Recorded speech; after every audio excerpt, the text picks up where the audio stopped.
അങ്ങനെ ക്യാമ്പിലേക്കുള്ള ഫുഡ് വന്നു. ഉടനെ മുജിമാഷ് ചൂലെടുത്ത് വീശി.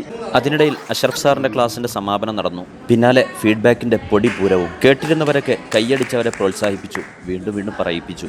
പുറത്തു കിടന്നിരുന്ന ഫുഡ് അകത്തേക്ക് എത്തിക്കാനുള്ള മഹാഭാഗ്യം ഈ രണ്ടു പേർക്കായിരുന്നു. അതിനിടയിൽ പെട്ടി പൊട്ടിക്കാനുള്ള തീവ്ര ശ്രമത്തിലാണ് സൽമാൻ സാർ. സാമ്പാറും ചിക്കനും റെഡി. പിന്നെ ചോറ് വിളമ്പലായി, കറി ഇളക്കലായി, കൊടുക്കലായി, അച്ചാറ് കുത്തലായി. എനിക്ക് കിട്ടിയ പണി ചിക്കൻ കൊടുക്കലായിരുന്നു. ഞാൻ തെരഞ്ഞെടുത്തു കൊടുത്തു. ഫുഡ് അടിച്ചു കഴിഞ്ഞപ്പോൾ ഞങ്ങൾ നിസ്കരിക്കാൻ പോയി. തൊട്ടടുത്ത ഒരു പഴയ ജുമാ മസ്ജിദിലേക്കാണ് ഞങ്ങൾ പോയത്. പള്ളിക്കുളം വളരെ രസകരമായിരുന്നു. ഭംഗിയോടെ അടുക്കി വെച്ച കല്ലുകൾ കാണാൻ നല്ല രസം. അത് കഴിഞ്ഞ് ക്യാമ്പ് സൈറ്റിലേക്ക് വീണ്ടും ഞങ്ങൾ എത്തി. വൈകുന്നേരം ചായക്ക് പകരം വെള്ളം കൊടുക്കാമെന്ന് കരുതി ഞങ്ങൾ വെള്ളത്തിനിറങ്ങി. പക്ഷേ വണ്ടി ലഭിക്കാത്തതുകൊണ്ട് ഞങ്ങൾ വെള്ളം ചുമന്ന് നടന്നു. തൊട്ടപ്പുറത്തുള്ള ചായക്കടയിൽ നിന്ന് ഞങ്ങൾ കടികൾ വാങ്ങി നേരെ ക്യാമ്പിലേക്ക് പോയി. അവിടെ ആഷിഖ് സാറും പിള്ളേരും രണ്ടാമത്തെ സെഷൻ കത്തിക്കുന്നുണ്ടായിരുന്നു. അങ്ങനെ ചടങ്ങ് പോലെ രണ്ടാമത്തതിന്റെ സമാപന സെഷൻ ആരംഭിച്ചു.